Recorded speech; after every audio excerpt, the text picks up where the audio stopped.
tonight, we travel back to a darker chapter of human history, a time when justice was harsh, punishments were brutal, and fear was often used as a tool to control society.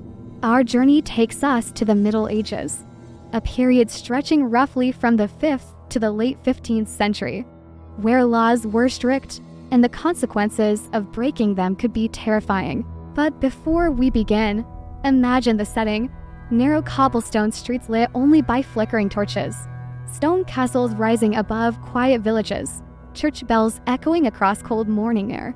In the center of town, a wooden platform stands in the market square. Crowds gather, not for celebration, but for something far darker. Executions in medieval times were often public events.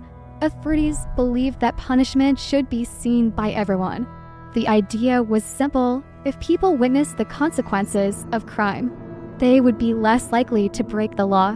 One of the most well-known execution methods of the medieval world was beheading. Compared to many other punishments of the time, it was sometimes considered almost merciful.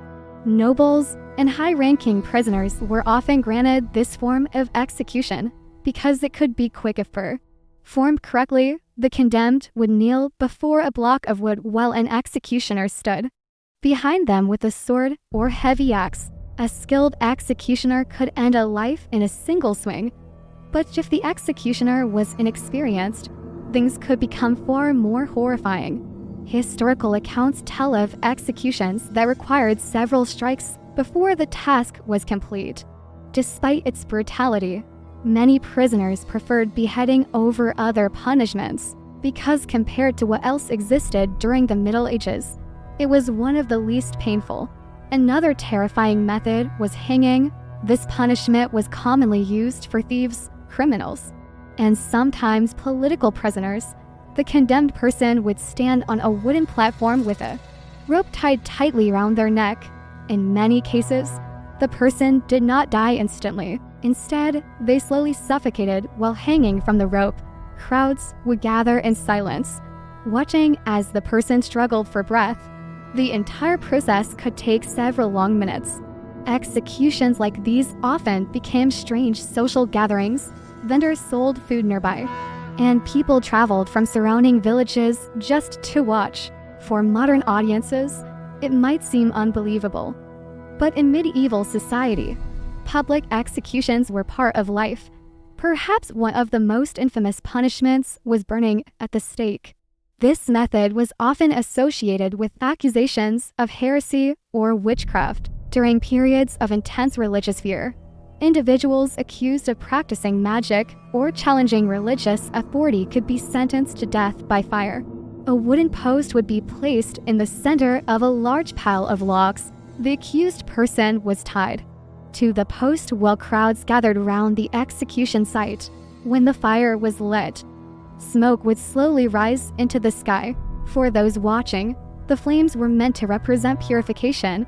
Authorities claimed the fire was cleansing the soul, but for the victim, it was one of the most painful deaths imaginable.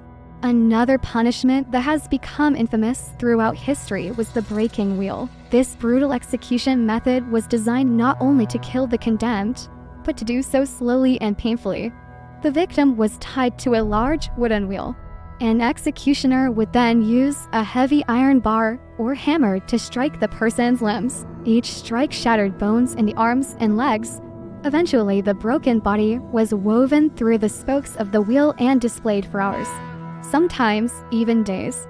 This punishment served as a warning. Travelers passing the road would see the broken body and understand the consequences of serious crimes. But perhaps one of the most horrifying methods ever used was something known as drawing and quartering.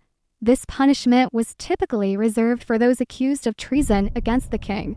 The process began with the prisoner being dragged through the streets to the execution site. They were tied to a wooden frame and pulled by a horse or cart. Once there, the punishment continued in several brutal stages. Although the details varied depending on the region and time period, the goal was always the same: to demonstrate the power of the state and the consequences of Betrayal, the body of the condemned person was often divided into parts and displayed in different locations across the kingdom as a warning to others. In medieval Europe, punishment was not just about justice, it was about fear. Governments believed fear kept order. If people were terrified of the consequences, they would obey the law. And yet, even in those dark times, there were people who questioned such cruelty. Some religious leaders argued that mercy was more powerful than fear. Others believed public executions only encouraged violence rather than preventing it. Over time, society slowly began to change.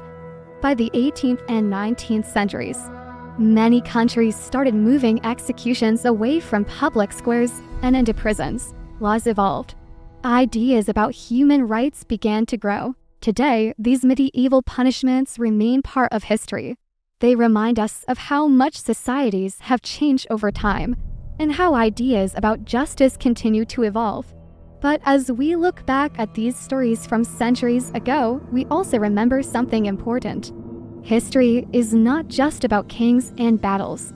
It is about how people lived, how they believed, and how they treated one another. The quiet medieval town squares, the torchlit castles, and the echo of church bells all belong to another world now, a world that feels distant and mysterious. And as the night grows quiet and the story slowly fades, we leave that world behind.